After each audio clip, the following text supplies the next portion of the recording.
Shalom sahabat Lexio Divina yang dikasihi Tuhan Yesus Kristus. Seri All Prayer, Our Supreme Weapon, sedang membahas elemen doa sebagai bagian dari senjata peperangan rohani orang percaya. Episode ini saya beri judul Berdoa Setiap Waktu. Efesus 6 ayat 18a, berdoalah setiap waktu di dalam roh. Nah, fokus kita adalah setiap waktu, atau berbicara mengenai elemen kesinambungan di dalam doa. Ini sebenarnya mencerminkan juga gambaran pengalaman dari jemaat mula-mula di dalam Kisah Rasul pasal yang pertama ayat 14, di mana Lukas sebagai penulis Kisah Para Rasul mencatat mereka semua bertekun dengan sehati dalam doa bersama-sama dengan beberapa perempuan serta Maria ibu Yesus dan dengan saudara-saudara Yesus. Juga di dalam Kisah Para Rasul 2 ayat yang ke-42, sewaktu terjadi pencurahan Roh Kudus, baru jemaat lahir, dikatakan bahwa jemaat mula-mula itu selalu berkumpul untuk memecahkan roti, yaitu mengambil perjamuan kudus maksudnya, dan berdoa. Bahkan Rasul Paulus mendorong jemaat di Tesalonika untuk tetap berdoa. 1 Tesalonika pasal yang ke-5 ayat 17. Pertanyaannya adalah, apakah ini mungkin Pak Markus? Berdoa setiap waktu. Lah kapan kerjanya? Kapan mikir yang lain? Gimana kalau kita lagi bercanda sama teman-teman? Gimana kalau kita lagi deal bisnis? Ya, jawabannya ya dan tidak. Apa maksudnya? Tidak mungkin. Pertama ya, tidak mungkin untuk berdoa bila dalam konteksnya berdialog dengan Tuhan. Artinya doa yang terdengar, doa seperti orang yang bercakap-cakap secara verbal. Pada waktu kita sedang melakukan aktivitas kita seperti dealing bisnis, berbicara dengan orang, di telepon, bagaimana kita bisa berdoa juga secara verbal kepada Tuhan? Ya tidak mungkin pasti. Tetapi yang kedua, mungkin. Karena apa?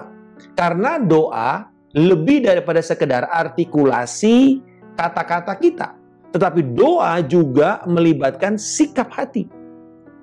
Nah, oleh karena itu, bila hati kita ini senantiasa dipenuhi dengan hal-hal yang dari Tuhan, dipenuhi dengan pikiran-pikiran ilahi, kita membangun persekutuan kita dengan Allah secara intim.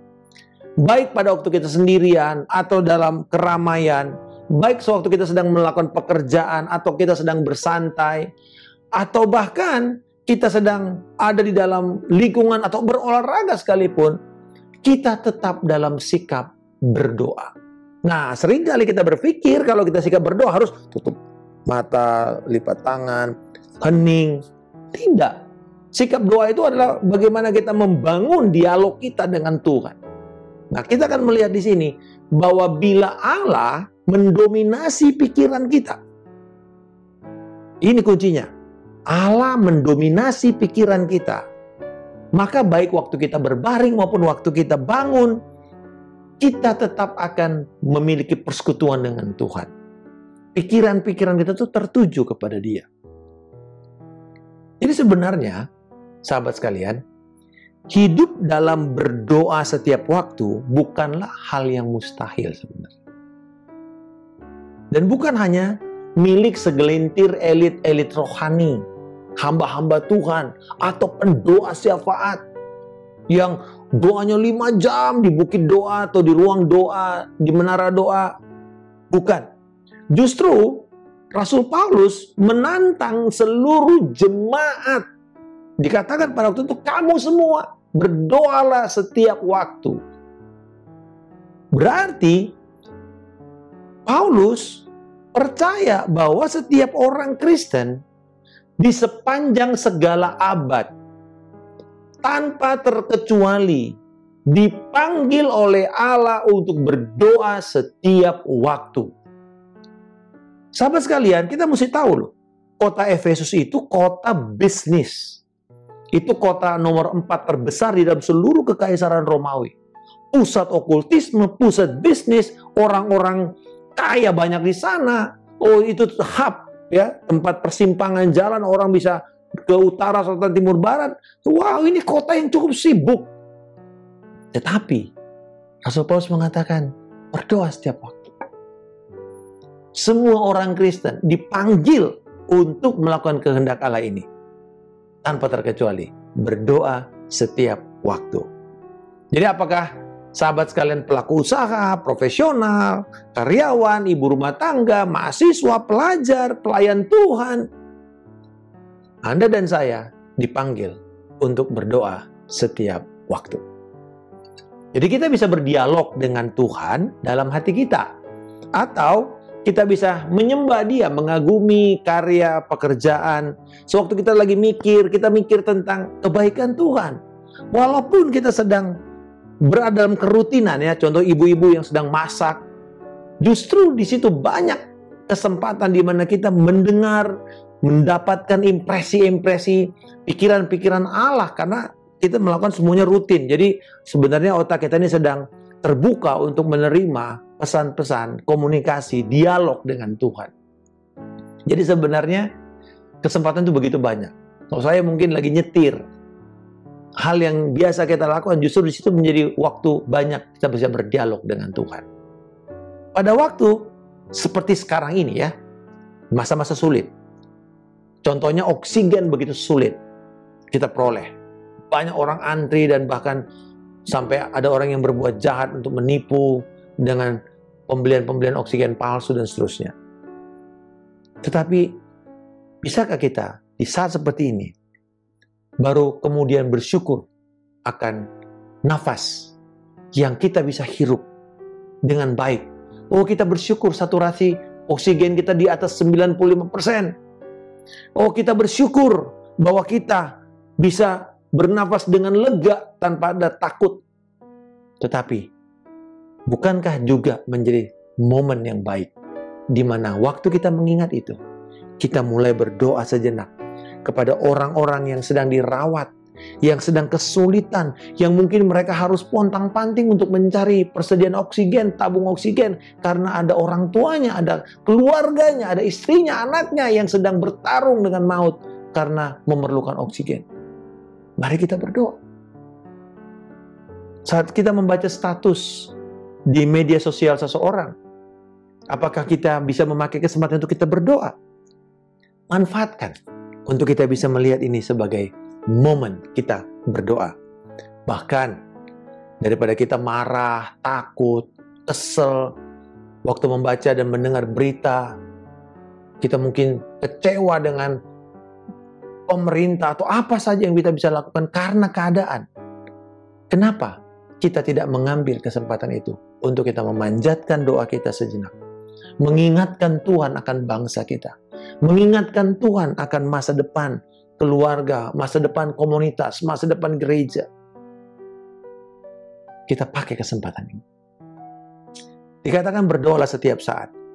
Kita penuhi pikiran kita dengan pikiran ilahi, dengan kasih serta pemeliharaannya. Dan ini juga yang Paulus katakan, berdoalah setiap waktu dengan segala doa dan permohonan. Kata frase segala doa dan permohonan ini mengacu kepada ragam doa. Jadi jenis-jenis doa, variasi doa. Rasul Paulus mengingatkan Timotius dalam 1 Timotius 2 ayat 1 tentang ragam doa ini. Pertama-tama, aku menasihatkan, naikkanlah permohonan, doa syafaat, dan ucapan syukur untuk semua orang. Jadi dia menyebutkan, ada permohonan, ada doa syafaat, ada ucapan syukur. Jadi di sini kita sadar bahwa untuk beragam situasi kehidupan, diperlukan juga beragam atau variasi doa untuk situasi yang tertentu. Jadi nggak bisa kita sama rata semuanya, keadaan apapun doanya sama. Nggak bisa, saudara.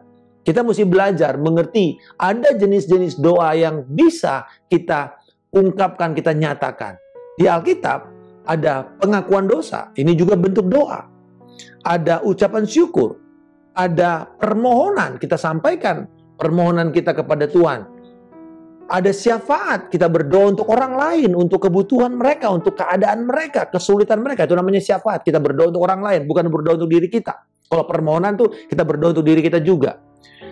Pengagungan, di mana kita mulai mengagungkan, kita mulai memuji, kita mulai meninggikan Tuhan. Perenungan, pada waktu kita membaca firman, kita mendengar firman, kita melihat keadaan kenyataan hidup, lalu kita mulai merenungkan, dan disitulah kemudian kita berdoa. Bahkan waktu kita merendahkan diri di hadapan Tuhan, mungkin sebagai jemaat kita berdoa bersama-sama untuk minta kepada Tuhan pengampunan atas bangsa ini, atas keadaan kita. Bahkan kita bisa berdoa dengan menyanyikan nyanyian pujian, penyembahan kita kepada Tuhan. Ini semua bentuk-bentuk dari doa. Jadi marilah kita merespon panggilan Tuhan untuk kita berdoa setiap waktu, dan berdoalah dengan doa dan permohonan, beragam doa yang bisa kita panjatkan. Dan saya percaya, setelah ini, kehidupan doa, sahabat sekalian, tidak akan menjadi sama lagi. Bapa di surga, aku berterima kasih untuk persekutuan yang indah, yang manis, yang Kau sediakan dalam hadirat-Mu. Tolonglah aku untuk meresponi panggilan-Mu, berdoa setiap waktu dengan segala ragam doa yang sudah Engkau sediakan bagiku, untuk setiap keadaanku. Di dalam nama Tuhan Yesus Kristus, aku telah berdoa dan mengucap syukur. Haleluya. Amin. Salam kemenangan. Saya Pendeta Markus Simanjuntak.